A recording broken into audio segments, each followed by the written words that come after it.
Good evening, Who Dat Nation, and happy Wednesday, Bayou Blitz family. I hope everybody is enjoying their week out there. I am Bob Rose. I'm one of your co-hosts to your Bayou Blitz podcast. Joining me, joining me is almost the entire old school staff. I am, of course, joined by my co-host and friend Brendan Boylan. And Brendan, how are you tonight? So far, so good. Like you said, it's almost the whole crew. Mm-hmm. So that's it's always a welcome sight. And anytime we get John in here, that means we actually have some updates from OTAs or from camp or whatever's going on in the world. So I'm excited to get some of the inside scoop, just like a lot of the people tuning in are. Yeah, if that face in the corner of your screen isn't recognizable to you, number one, you need to pay more attention to the Saints News Network. But number two, we're here to reintroduce them. Our friend, a man from the future, senior writer from the Saints News Network, John Hendrix. Good evening to you, John. Good evening, gentlemen. Pleasure to be on here as always, and look forward to some fun discussion. It's always a good time. Every time I come in with you guys, and there's a few people like that, it's just hanging out, right? I think that's what it is. Other times you go on these shows and stuff, it's like, okay, do these guys have agendas? Or it's like pulling teeth and stuff, so or don't have personality. But thankfully, I got two guys that I've done life with for a long time and have met both of you guys too. Some people, if you don't know out there, I've hung with Bob. He got me from Pittsburgh Airport in like BFE Pittsburgh last year. And Brendan's a guy that I always, every time I go to Charlotte, past several years, man, we connect. We get some good food in there and stuff. So I'm grateful to call these guys friends. We're grateful to have you as friends for sure. John, I don't have an agenda until the 2024 presidential election. So I'm laying in the weeds before that. So I'm all good. Oh, Angry Bob. It's fun. Angry Bob for president would be an interesting world, wouldn't it? Yep. Depends on the day, I guess. Absolutely. The second. Absolutely. You know what? The first thing on my running platform is going to be jailable offenses for certain Facebook offenders. I do not rule out corporal punishment for other certain Facebook offenders, and I'm not worried about offending any of you people that are tuning in, our Bayou Blitz viewers that are also on Facebook, because you people I know can read. I'm talking about the ones that cannot, or more importantly, will not read. But that's a whole other Angry Bob story for another time. We're here to talk Saints football tonight. Yeah, I mean, it could be worse. You could have people that lift your stuff, articles, and put them on YouTube and monetize off of them. I saw that. That's wild, man. That's crazy. Why? I learn something new every day, I guess. You know what? Different sites have taken turns. Plagiarizing. You've gotten zapped the last couple times. I got hit during not this past year, but last year's draft. By a network that we were both affiliated with at one time. So it's I suppose imitation is the sincerest form of flattery. But folks, you got to do better. You simply got to do better. Yep. Don't do career suicide. If you ever want to get into this business or get a foot in the door or anything like that, that's the easiest way to never get anywhere. You better stuff believe will follow you and hunt you. It's a big deal. So. Yeah. But anyways, we digress, right? You didn't tune in for all of our stuff, I'm sure, but Saints football, I guess we could talk about them. I guess some things happen. Yeah, I guess. I mean, OTAs, some new faces, some important new faces in the building. One of my favorites so far from the week, Jamal Williams, bringing the anime to New Orleans as expected. Pretty sick visor that he wore out either today or yesterday. But let's just start there. Some of the new faces. I think it's really easy to go and ask you questions like, well, John, who's really standing out? And you're like, well, it's definitely the new guys, blah, blah, blah, blah, blah. Like, that's kind of the easy answer, right?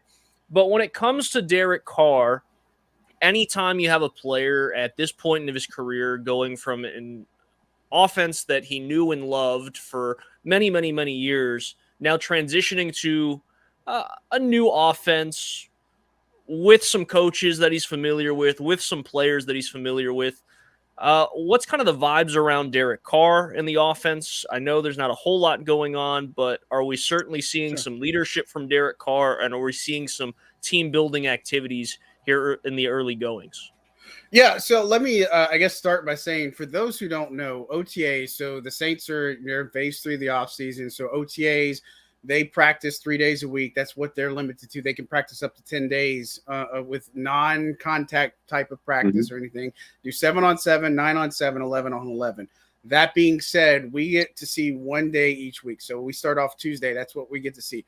We're looking at about maybe a max of 2 hours. Maybe. And that's probably being really generous. More like probably hour and a half, hour 45 minutes, maybe something like that. But it's good to see these people. It's good to see them in action. You talk about Derek Carr. He was impressive from the start, right? And he went 8 for 8 the first week. He did extremely well in 7-on-7. He did extremely well in teams. I love the connections he had with Juwan Johnson. Also, Chris Olave wasn't the best throw in the world there, but connected with him yesterday. He had the Rashid Shaheed pipeline going again, looking really good, meshing with Chris Olave early. And again, I talked to Lance Moore about this too. And I asked him, OTAs, stuff like this does kind of cater to the offense. So your offense, you do want them looking good. But I think where your question was talking about just kind of where he's at is his press conference, first time we had talked to him since he got signed.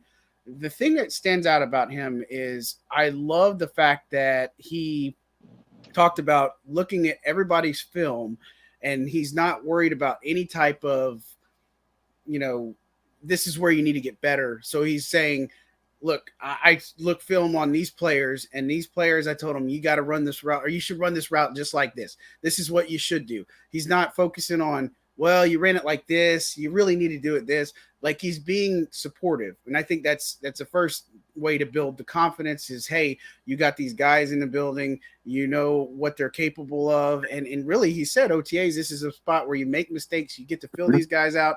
It's kind of a little bit different. It's like, man, I didn't realize this guy could break out of a route like this, or he could get off the line of scrimmage like that. And so, look, Derek Carr, there's a ton of reasons to be very happy about him as the quarterback. And, we've talked about it plenty in the past, written about it and such, but he just brings a very calming presence to this offense. And he's somebody that from a football perspective is that the little nuances where Drew was, where he made all the checks at the line of scrimmage, that's something Derek Carr is going to do. He's going to have a lot of full authority here in the offense. Pete Carmichael is going to call the plays, but Derek Carr is also going to be able to check out of those plays and do some things. Now, that's not knocking any of the quarterbacks that the Saints have had, but I think when you look at Derek Carr, the calmness that he brings to the table with the fact of his abilities, it's really promising for the Saints offense. So I think we've been really impressed with him, just from the 2 OTAs. Now, when we get into training camp, that might be another story. And Derek's, he's fully aware, right? He's like, first time I make an incompletion or throw a pick, everybody's not going to hate, they're not going to like me anymore. But it's been positive, I'd say this. And it's just, it's refreshing because, even we'll probably get into them, but even guys like Jake Haener, I never got the sense Ian Book was kind of like, Haener just has it together, right? I just feel like his zip, his where he's at. Ian Book, I just didn't get that vibe. It just seemed like, he's just trying to kind of fit in. Haener's like, I'm going to do this. Like, I'm going to make the mistakes. I'm not scared to make a mistake because I can learn from it and such. So, but I think it's encouraging with all 3 of those quarterbacks in that room. Jameis Winston, too. I think he's fully healthy. He looks good. He's moving around well. He's in good spirits. Came back to New Orleans, obviously. So, this is definitely one of the best quarterback rooms of the NFL. Definitely in the NFC. Definitely long shot by far in the NFC South. Oh, that's great to hear. And John, for the most part, veteran attendance, at all the Saints OTAs have been, astonishingly good. But a lot of these guys aren't necessarily participating in the on-field stuff. Perfectly normal is what we're telling people. You're not going to take any chances with veteran players or anything like that. They're just kind of there, to be supportive teammates. But as far as the players that are rehabbing injuries, Obviously you're going to hear a lot of coach speak, especially this time of year. But did you get the sense from talking to Dennis Allen that there's any guys, Michael Thomas, Trevor Penning, Cesar Ruiz, et cetera? Did you get the sense that any of those guys may not be ready for the start of training camp? No, I don't. And, a couple things on that. So what I'll say is the only injury that I was concerned about was Nick Saldivari with the calf injury. Mm-hmm. But yesterday we saw him in the indoor facility working with a medicine ball. He's around and in the locker room. I mean, that's encouraging and that's good to see, because when these guys aren't present, when they're missing, and you just kind of like, they may be here, they may not be here, just seeing him front of mind is a good sign. But, again, Cesar Ruiz, he was chumming it up with Jari Evans yesterday, just talking through, picking his brain a little bit. And he's there outside with the drills. Like, there's only a few players that are there that aren't participating. That's Kendra Miller, that's Eno Benjamin, Miller Forrestal, Ruiz, and Penning. But Penning's also out there. And one of the things I wrote about in my recap and observations was that, Penning is in a place where he's also mimicking, like, they're doing drills with the tackles, and he's actually doing the footwork. He's going kind of through the mental reps. And again, it doesn't seem like that's a big deal, but for a guy coming off a Liz Frank injury, and he's had the foot issues and all those other things, that's an encouraging sign. Because if he was in a boot or he wasn't there, anything like that, then I think we'd be a little bit more concerned. But the outlook for those guys, including guys like Michael Thomas, who Mickey Loomis just said the other day that, look, they expect them to be ready by training camp. And that's kind of the general belief, is that we expect these guys to be ready by training camp now, because we're about 7 weeks away, I think 6 or 7 weeks away, because after this next week, we have about 5 weeks left. So whatever my math is, it's late and all that good stuff. But hey, they should be ready for that point. And again, here's the other thing with it. OTAs are voluntary. And even by being ready, the Saints are going to be cautious with these players, right? They're not going to just roll somebody like a Michael Thomas or a Penning or anything and just be like, all right, you're back healthy. We're going to just put you out there, start full contact. They're going to ease them in. They'll probably be working off to the side. There'll be all of this ramp up period, as Dennis Allen likes to talk about it. But as of right now, the only person I don't really know about right now, if there's anything with Taysom Hill, that's the only absence that I might say, okay, where's this guy at, right? I'm not concerned about Lattimore. I'm not concerned about some of these other players, right? But Hill's the only one I don't necessarily have a read on. But I wouldn't make too much of that, right? It's when we get into training camp, we'll just have to see who's there and who's not. But good representation so far. Didn't the Hills just have a child? They had a baby. Okay. Yeah, they had a baby a few months ago, so he had his second child. So I don't know if that has to do with it. But again, you talk about it before people say, well, Hill's just not being there, all that stuff. A father of 2 children now, and one of them's a baby that's only a couple months old. So. Yeah. Well, let me ask you this. We're at that point where you have OTAs and the mini camps, the training camps of the world, and you start hearing about these camp darlings, right? And I think that kind of gets extended into OTAs. So way too early, but this is what the people want to hear. Who's standing out to you as a potential OTA/camp darling through the few hours that you've been around these guys?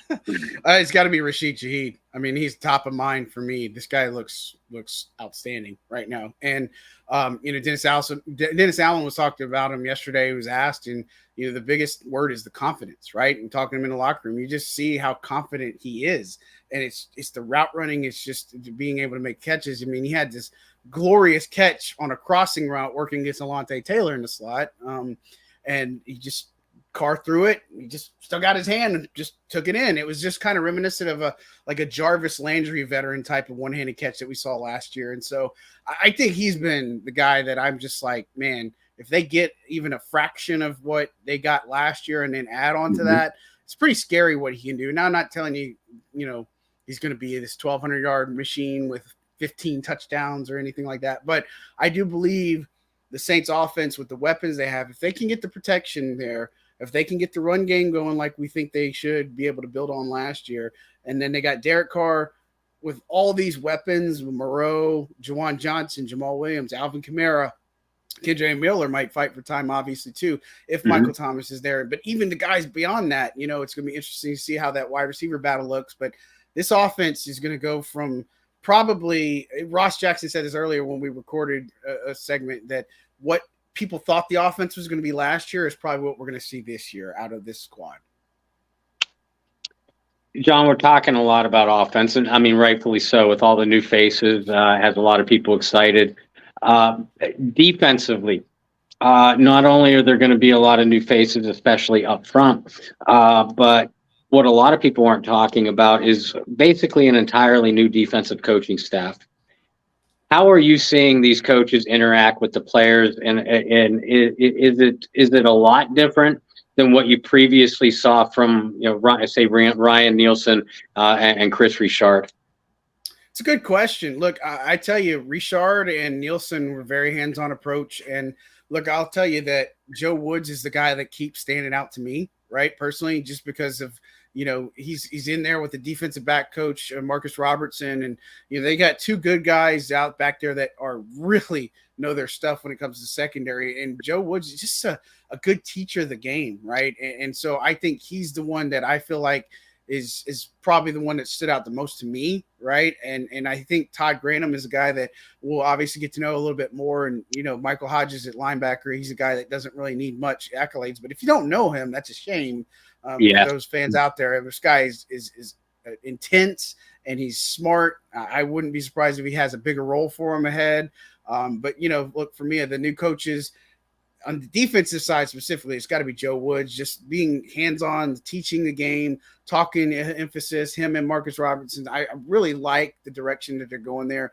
It sucks losing Chris Richard and the other assistant they lost that was in the Senior Bowl too. It's just those things happen. But DA has his guys in place. Mm-hmm. And I think the main takeaway here is that there's no more excuses, right? You have your guys, you have your players. Now it's time to perform, right? And so I envision it all coming together at some point. I don't know if you'd say OTAs is the spot, but I like where it's at so far. It's hard not to notice those types of things, and I only look forward to seeing more of it. I don't think we talk about guys like Doug Marrone enough, and I remember talking before the draft. He's like, one thing you can't teach is toughness.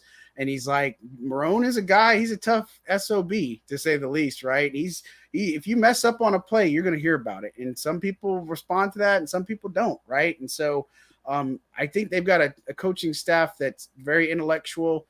All of them deserve mentioning and accolades. Joel Thomas at running back, Ronald Curry.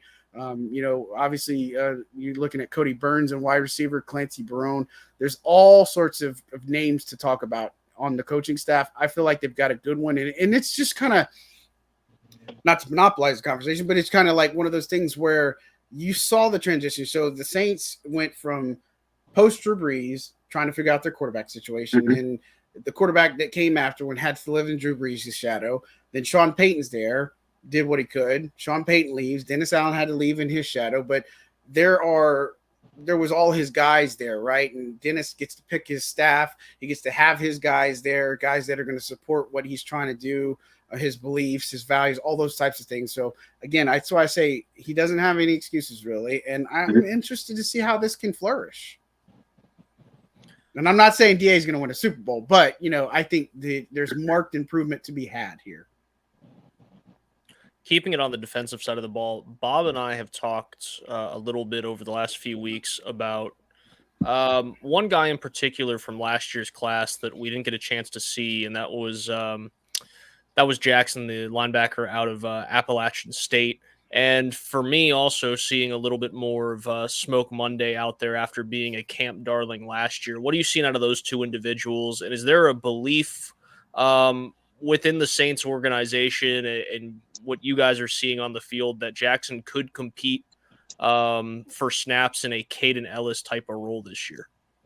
Yeah, I want to see more of it. So obviously with no DeMario there the other week, Jackson was running with Pete Warner and Zach Bond. And, I say this cautiously because Bond had some good moments in practice last year too, but he did a really good job on a crossing route for Brian Edwards that led to Derek Carr.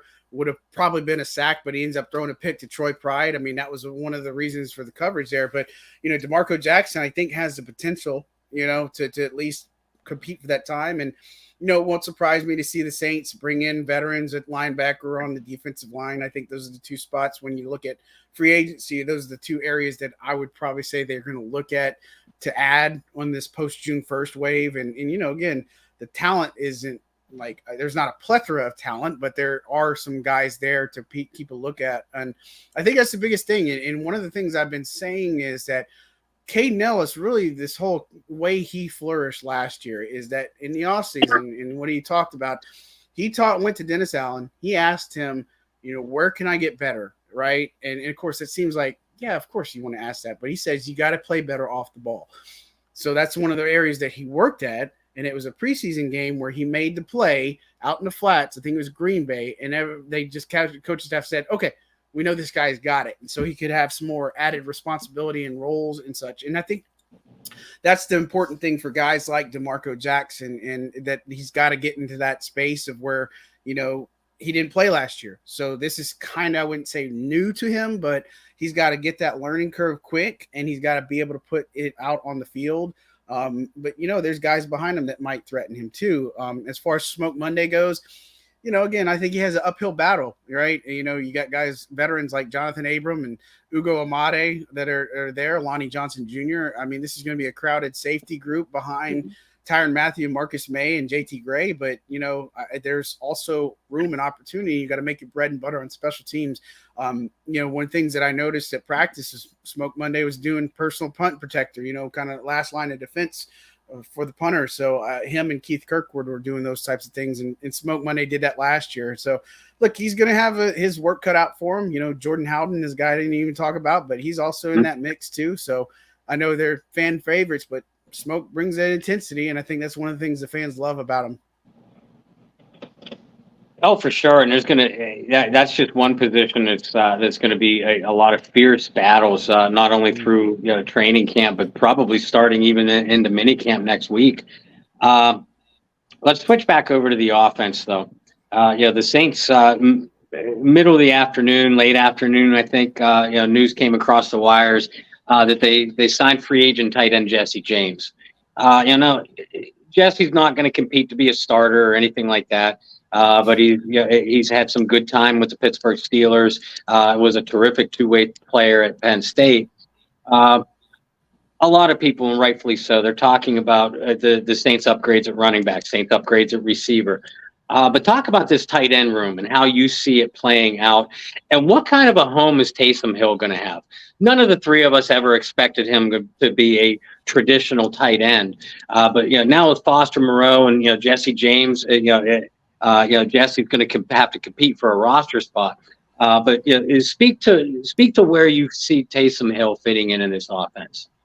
Yeah, one of the things I say to first talk about the tight end room is one of the underrated people that a lot of people aren't really talking about is Lucas Kroll. He's looked pretty good so far in OTAs, right? And he's getting some of that work share because Taysom Hill's not there, right? And Miller Forrestall is not on the field. And so that tight end room is kind of depleted, so he is getting a little bit more looks, and so I think that's encouraging for him and his outlook in his second year. I think Jesse James, obviously bad luck as far as injuries go, with the biceps last year, only 2 games, but this is a guy that was prominent with the Steelers, and Bob, we talked about this earlier, is just how fast tight ends fizzle out. You look at Trey Burton, how he came off that Super Bowl year, went to Chicago, got paid, just fizzled out, just didn't do anything. Or Kyle Rudolph, and I think fit and scheme matters a lot, and how the Saints do things.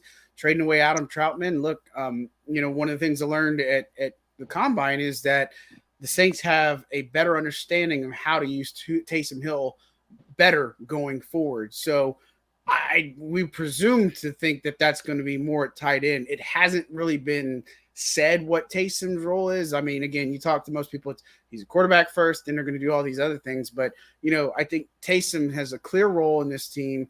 He's obviously going to fit well wherever he does. I think you look at last year, there were some moments where he was running routes, he's wide open.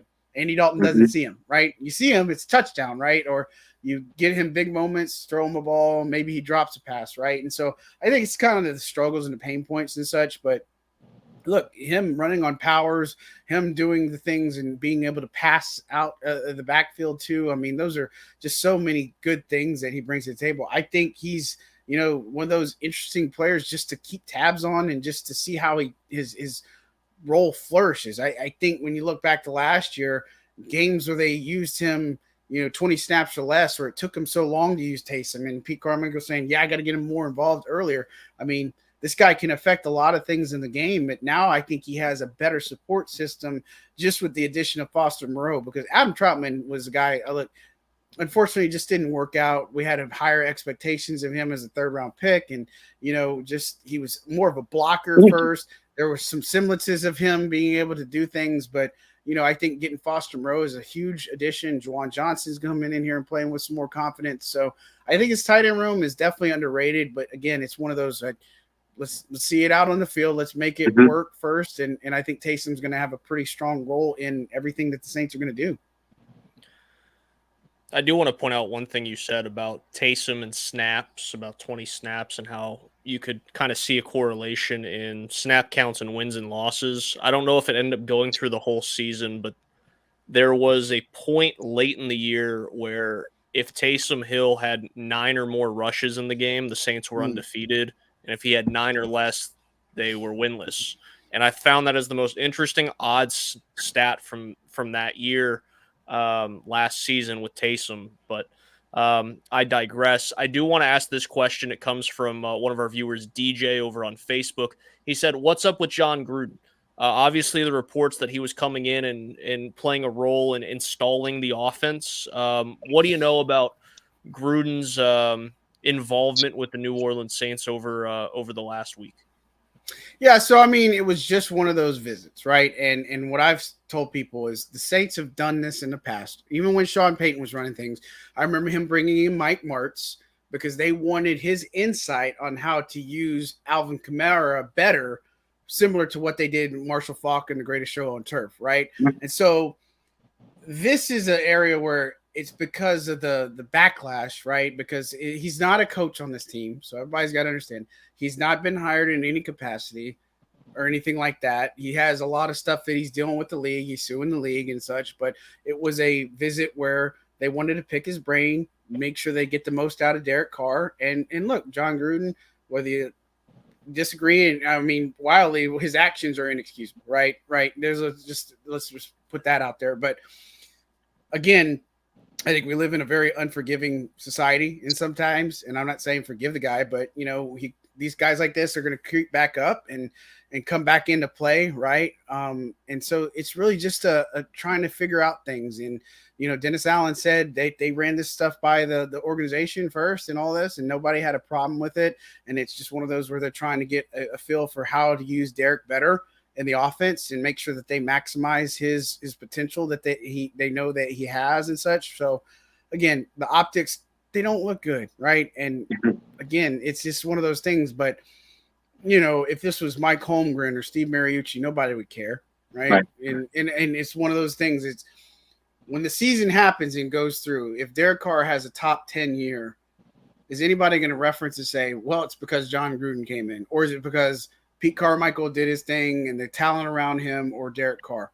I mean, I guess that's the way to maybe look at it. And so, look, according to reports, NFL didn't really have a problem with it or anything like that, when they probably could have, I guess, in a way. So, but again, they wine and dine him a little bit and get his information, get some insight, and he's a teacher of the game. So, just leave it at that. He's not a coach on this team, so it's one of those things we got to let it die down. And it'll pass.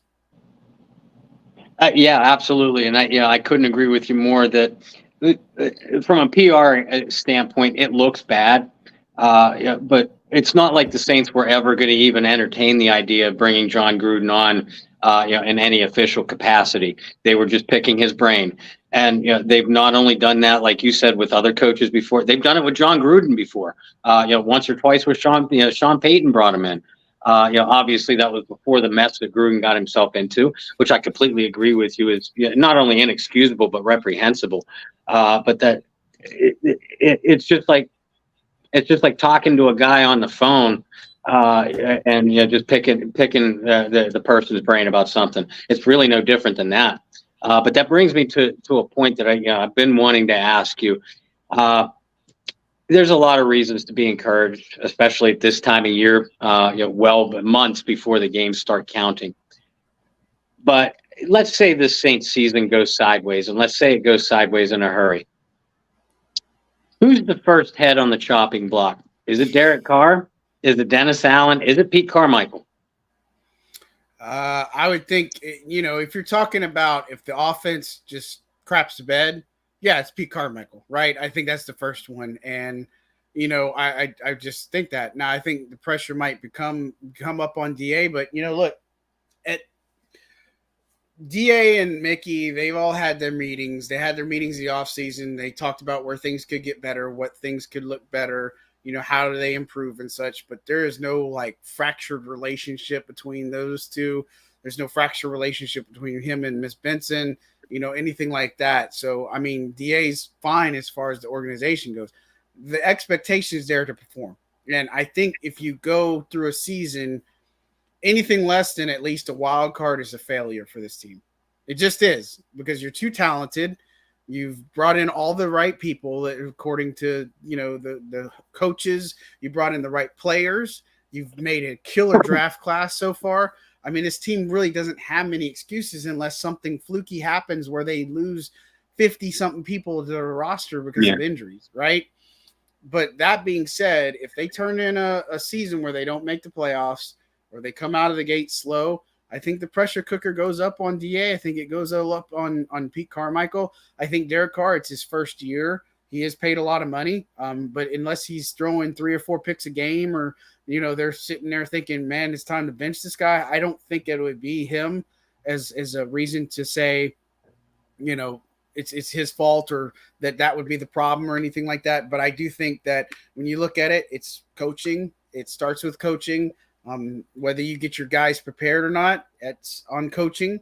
Whether you position them in the best way, that's coaching. Whether you handle the game management correctly, that's coaching. So, yeah, it does have a lot to do with performance, but it starts with good coaching. You can talk to any coach that's won a Super Bowl, any coach that's done this for an extended amount of time. Is if you're not a good coach and good at what you do, you can't survive. Players survive. Players keep going. They'll keep doing it until they can't. So, I think Carmichael, if their offense messes up, that would be the easy scapegoat. But if it's a team issue, then it's got to fall on DA.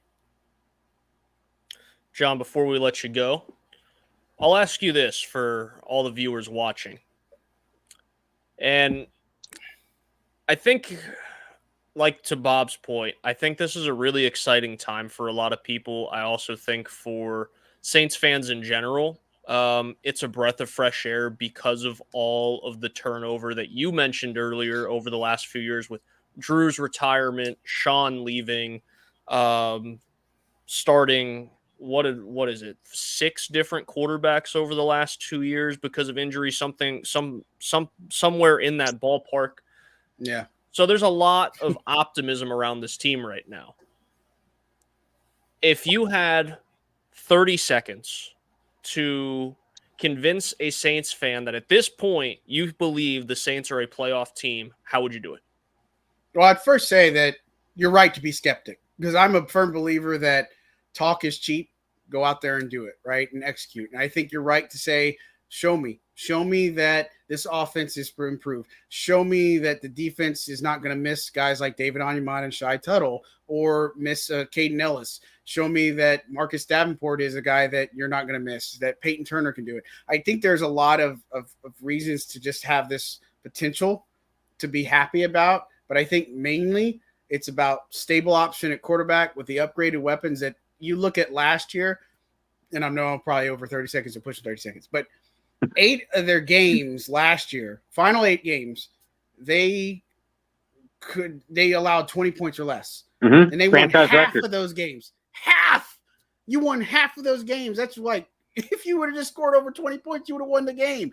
And so if you're telling me Derek Carr with these offensive weapons and the defense that's, even if it's revamped, You've brought in extra talent. You're not worrying about, and no disrespect, you're not having a Kevin White on the team or a Kenny Stills catching passes. You're not having a Marquez Callaway who's kind of been bounced around. You have guys that can catch a football. You have guys that can run a football. You have an offensive line that can dominate. You have a defensive mastermind as a coach. You have a strong quarterback that's given fresh life.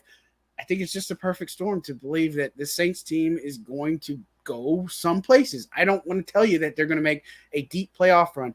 I think wild card's the minimum for me. I think they should win the division. I think Atlanta is going to challenge them for the division. Mm-hmm. I think Carolina is going to be better than what people are thinking. But to me, it's between New Orleans and Atlanta. Atlanta, I still have a lot of question marks from. Saints, if they can get some of these guys back and they can at least get into the season where they've got their full complement, I feel really good about what they're going to be able to do, and I feel good about the schedule too. So I think, 12, 13 wins is not out of the question. I think it's kind of the ceiling for me. And so I just feel like they have the potential there. It's going to depend on the coaching. Coaching is what's going to take them over the edge or not. Well, John, we certainly appreciate your time. Sorry, that was more than 30 seconds, guys, but listen. It's okay. For you, we will make the exception. Just for you, though. We appreciate all the time that you always give us. Like you said at the beginning, It's like hanging out. It's a great time just to sit, chat Saints football. I've said it once. I'll say it a million times. Two of the best football minds in terms of Saints football in Bob and John. So certainly appreciate you hopping on. For the people that don't follow you, that are Saints fans, they either live under a rock or they don't have social media. But for those people, where can people follow you and your work? Well, they might have me blocked too, since I spoil the games for them. Right. You live in the future. Please just mute me. Just mute me. That's all I can ask. But yeah, and it's crazy how people don't understand that. Like, there's reasons why I might be ahead of the game too, but that's a story for a different day. But if you're streaming, just know that you're going to be like 5 minutes behind everything that happens in real time. So at any rate, Saints.media for all our Saints News Network coverage. And then follow me on Twitter at John J. Hendrix. It's Hendrix just like Jimmy, not like the gin. And then I'm also on Instagram. I'm out there and some cool things coming, hopefully down the pipeline. So maybe you'll see more of my face, whether that's good or bad. And, I appreciate the time as always, guys. It's always good to catch up. It's time just flies, and we can sit here and probably do a couple hours if we wanted to, but we all have lives and wives and stuff. So, and kids for some of us too. So it's, it's good. It's good to catch up, and we'll have plenty of talk and chat as the season goes on. Yeah, for sure, John. We'll have to get you back on, a couple more times. Get the whole crew back together as well. But yeah, thank you for all your boots to the ground work. For New Orleans Saints fans, and especially for Saints News Network. I'm proud and happy to call you not only a friend, but a mentor to me in this business as well. So I know I speak for Brendan when I say that your time is valuable, but your friendship is more valuable. So thank you. Appreciate it. Always. Really do. Absolutely. And one last thing. Mentorship, yeah. Friendship, absolutely. Taste in food is right up there in all of it. John knows how to eat. He knows how to pick where to eat. So I'm really looking forward to that trip to Charlotte week 2, man. Really am. Well, here's your creed for those who, if you travel, never get anything when you travel. Never get what you can get back at home. No. If you go on to a trip to anywhere, and you get McDonald's, shame on you. If you go with a restaurant just because it's a familiar, shame on you. Find a cuisine that you like or something that you want to try, and try it. Use Google as your friend. Find out what Yelp says, local stuff says. Find the local holes in the wall. Go there. That's usually my creed that I stick by. I don't ever want to eat at a chain while I'm going visit. And so I like to eat everything, right? And so sushi to Thai to Chinese to Mexican to pizza, it doesn't matter. I love it all. And listen, that's a rule I've had for my family. Anytime I've taken them on vacation, it's caused some strife with the kids. Don't care. Don't care. Y'all can stay at home if you want Pizza Hut, Burger King, or McDonald's. John, we got to get Brendan up to Pittsburgh to take y'all back to Burgatory too. That Burgatory was really good. That and that shake, man. And then I had the I can't remember the name offhand. It was a seafood place. Well, not seafood, but I had this seafood sandwich, which is right by my hotel. It was just outstanding. Permanis, wasn't it? You hit Permanis? Yes, yeah. Permanis. Yes, I actually talked to Urinating Tree too. He was, if anyone don't know who if you don't know anything about football, follow Urinating Tree on YouTube. Oh yeah. Plug. Not that he needs it, but I talked to him. Permani Brothers was excellent food. It was like a fried fish sandwich, coleslaw on it, good sandwich, good fries, awesome bite. Nice everything. So anyway, well, I'm glad I ate dinner already. the night that Little Will and I picked you up from the airport, I was hoping I could talk you into Permanis that night, but I think I had to get the kid home to the wife, and something else was going on. But I'm glad you managed to hit it. But I was hoping to be able to use you as an excuse to get from some Permanis myself. I don't get it much here at home, even though it's literally 2 miles from my house. Oh man, you gotta make that push. Go do it. Well, I do, and you know what? During the school year, I will occasionally treat myself to lunch at either Permanis or Wing Suds and Spuds, which unfortunately was closed. When you were up in town, I wanted to try that too. We'll get all you guys up here, and you know what? We'll see if we can get a visitor media credentials to Steelers training camp, just to get the whole Saints media crew up here into the Pittsburgh area and raid the restaurants up here. Dope, love it. Love my time in Pittsburgh. Love my time in Charlotte. I always look forward to those the Charlotte road trip every year, and Charlotte's an interesting animal. I just love it. There's just so much. Like just staying in different parts of Charlotte. Like I can't remember exactly where I stayed last year. It's the bad thing, but all I know is I could walk to everything and there was just happening vibes and live music. It's like had the Nashville type of feel to it. Was outside dining, outside music, all that stuff.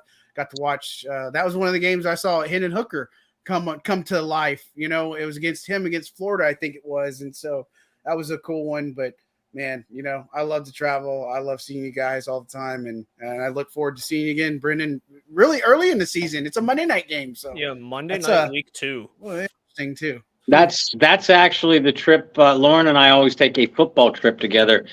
Instead of coming to New Orleans this year, I'll be going down a couple times, but Lauren and I are taking our couples trip to Charlotte in week 2. So we'll all get together then. Oh, there's tons of places to go. That bakery, Brendan. Woo, Amelie's French Bakery. Listen. I've said it on this podcast we can just talk before. About food. I have a painting. This is a food channel now. Yeah, exactly. Right. Exactly. I have a painting of Amelie's French Bakery in my house. That's how much I love it. Yeah. Now I want to make the trip. They're open till midnight now. They're reopening their uptown location, close to the stadium. So you're gonna be in trouble. All right, there you go. Bayou Blitz family, you have it here. You already know Brendan lives in Charlotte. John's going to be making the road trip for that week 2 Monday night game. I'm making the week 2 trip for that Monday night game. Bayou Blitz, let's raid Charlotte, take over their restaurants, take over their cities. Make Bank of America Stadium, make it just like the Mercedes Superdome, Caesars Superdome. And for those who are asking too, if you ever make a trip down and you need food recs, I'm happy to give you. I have people that hit me up all the time and ask. And I number one thing I always tell them: don't go to Cafe du Monde for beignets. You can go for the experience, but that's not where the best beignets are. So I'll just leave it at that for some of them. Cafe du Monde's great, but stuff like that, places to go based off of your palate. So, man, I appreciate it, guys. Talking about this food, like I said, we have become a food channel now. So sorry about that. I know you came for football, but. That's all good. Football, food, and friends. That's the new podcast name. We're just going to throw Bayou Blitz out the window. There you go. Right, be well, my friend. All right, guys. Thanks. Appreciate you. See you. Take care. Good stuff, as always. Yeah, John Hendrix with football and food. And, man, honestly, as much as we talk about football, we can talk about food too. Yeah. Oh, man. Yeah, and listen, folks, we're gonna have a lot of fun this off season. We're gonna get back into, bringing former players, our friends, into, and for interviews and things like that. So you can expect us to go off the rails a little bit. It's going to be in an entertaining way, I would like to think. But we have the whole off season, to talk about football. So yeah, we'll stray from time to time. Absolutely. Ryan on YouTube says it's going to be a Bayou Blitz hangover movie in Charlotte. I'm here for it. I'm here for parts of that, not all of it. We only got a couple minutes, Bob. I'm going to cut out right at 10 o'clock Cool. today. So about 5 minutes. We'll do a little bit of dot or drop. I think we got a lot of Saints info there from John, a lot of what you guys watching wanted to hear. Because listen, especially this time of year, there is a true inside scoop, and it's really only the guys that are down there in that building. So a lot of good, valuable information from John there. So we'll start here. Dot or drop, and this is going based off of what John said. Dot or drop. Rashid Shaheed secures himself as receiver 2 in the Saints offense, regardless of the health status of Michael Thomas. When I say number two, I mean statistically. Yeah. Statistically, he will end up as the number 2 receiver. Wow, that's not a dot or drop, man. That's a bombshell. Hiroshima level bombshell. I gotta go drop. I love Shaheed. Don't do the overreaction this early. Don't do it. Right? No, and I love Rashid Shaheed. I was singing his praises all last year. You and I both were, and we were for reasons other than what most people were. Yeah. Everybody saw the speed and explosiveness and big playability. We were focused on route running, game improvement, just overall game improvement. The overall development of his game, rapid development of his game, and I expect to see a lot more of that this year. But now I got to drop it. Chris Olave is on this roster. Michael Thomas is on this roster. Obviously, if one of them, knock on wood, one of them go down with a big time injury, I think Shaheed will probably be your number 2 guy. But other than that, I think the Saints coaches envision a number 3 role for him. Maybe even a hybrid 4 if they get another receiver that they can actually count on. A James Washington, a Brian Edwards, and A.T. Perry, one of those guys. But I have Rashid, Shaheed, peg marked for number 3 receiver, number 3 in snaps, number 3 in production. So yeah, I love Shaheed, but I'll drop him as the number 2 guy. You passed your test, Bob, because if you said dot, you weren't riding the hype train. You were driving the hype train. It was a runaway hype train. If you said dot, so way to go, way to pass. Well, if I pass that one, I'll probably fail this one because I'm going to be a little bit self-serving in my dot or drop to you. Okay. Basing this off of an article that I wrote a couple of days ago that I've gotten a lot of backlash from the illiterate people on Facebook on FFB. Dot or drop. The New Orleans Saints should at least explore a trade of Jameis Winston to the Las Vegas Raiders. Yeah, I'll say dot, and this is why. This is me grabbing my mic and bringing it closer to my mouth so everybody hears me more. Dun, dun, dun. Bum, bum, bum. You, as a GM, a president, anyone with a high role in any front office in any sport, you have your untouchables, right? Right? Everybody does. Saints examples, when Drew was here, untouchable, right?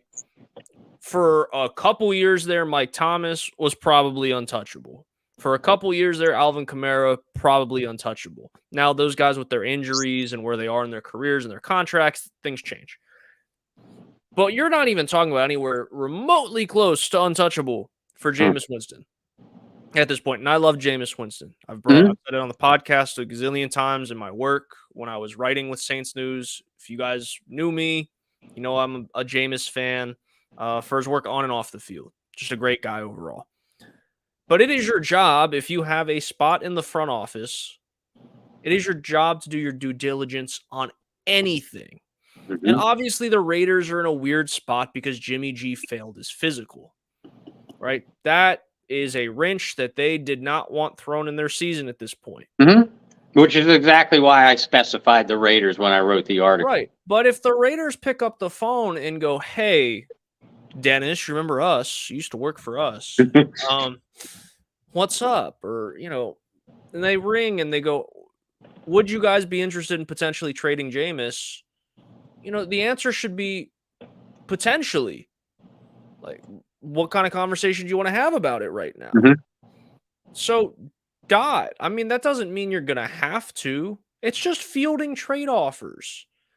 I make references to Madden and different video games all the time. And before John, you know, hopped on and we all went live, he was talking about how, you know, he's going to be playing some video games because it keeps his brain sharp and whatnot.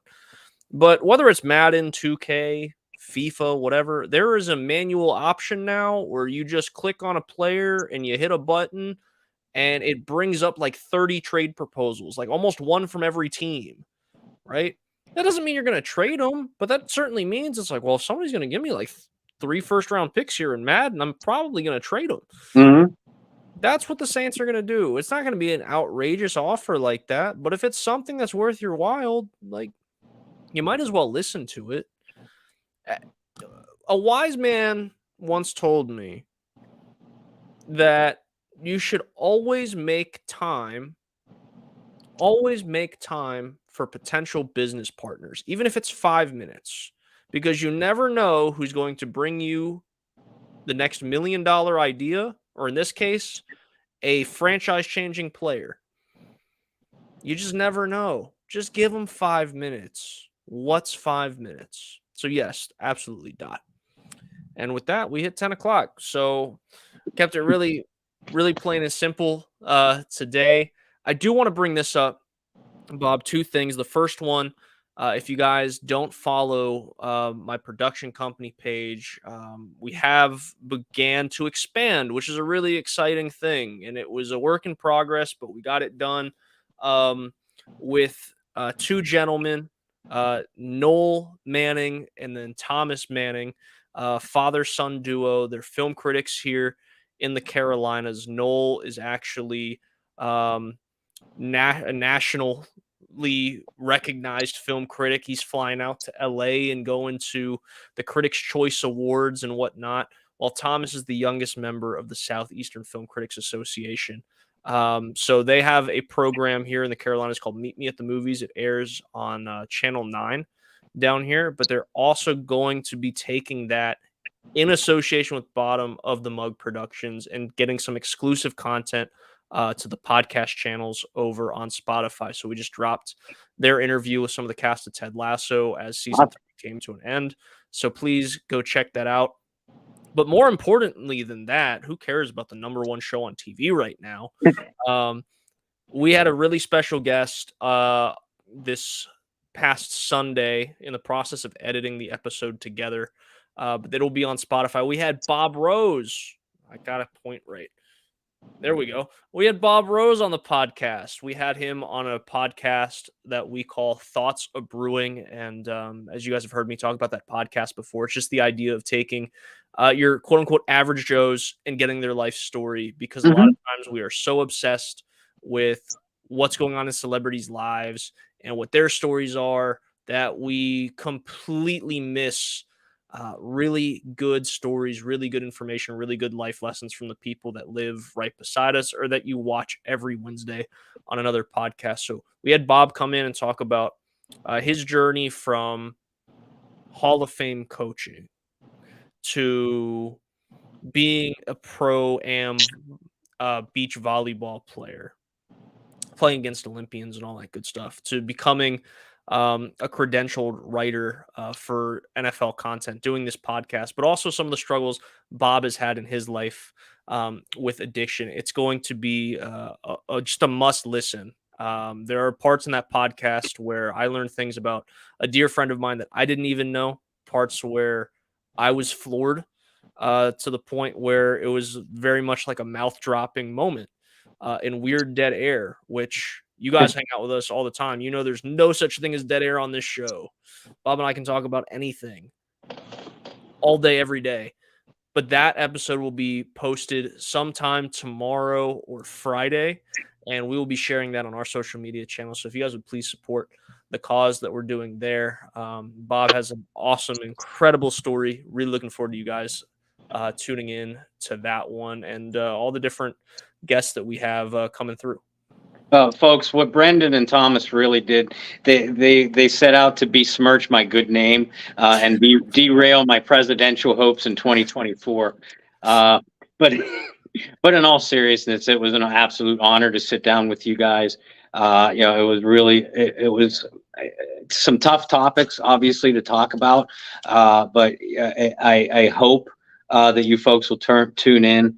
It's not about Saints football. It's just about three guys talking about their life. So I hope you guys tune in. Brendan and Thomas they're putting together a great product, man. Not only this interview, but I hope you tune in for their other projects. And help really get their project off the ground. And running. They have some great ideas.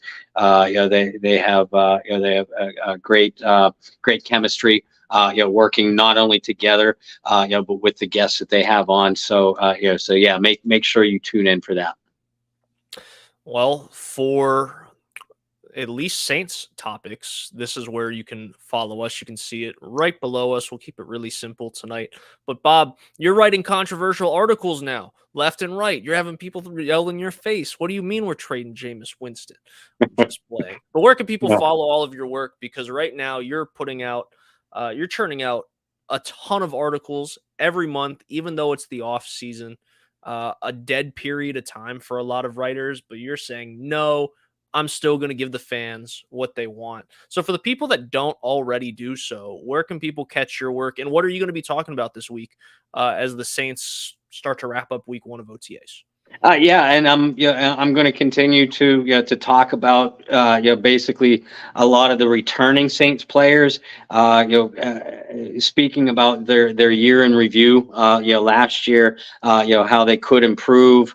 What kind of improvements are expected? What kind of role that they might have on the 2023 team? Things like that. Over the next couple of weeks, I'm going to be going back through the schedule, through this year's schedule. And selecting each opponent, and bringing you sort of a series history background, just kind of fun twist, through the off season until we get into training camp position and roster battle previews. So in the meantime, you can follow me on Facebook, Bob Rose, very simple, or jump over on Twitter at Bobby R 2613. As John pointed out, as Brendan pointed out, you can follow all of our work at the Saints News Network, at Saints News on Twitter, or just Saints.media to pull in the whole general frame of it. And make sure, folks, you follow our Bayou Blitz Facebook page and Bayou Blitz Twitter page at Bayou Blitz. At Bayou Blitz Pod. We stream all of our works through our individual pages, both Brendan and I.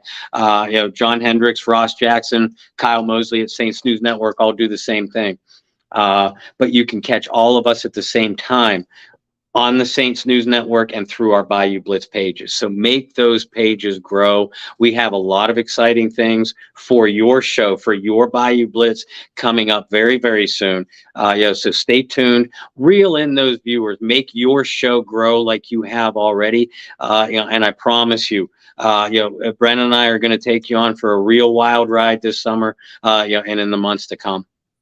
Yeah, we got some big stuff coming up. Do. Potentially. Really excited about some of that stuff we get to tell you sooner than later, I hope.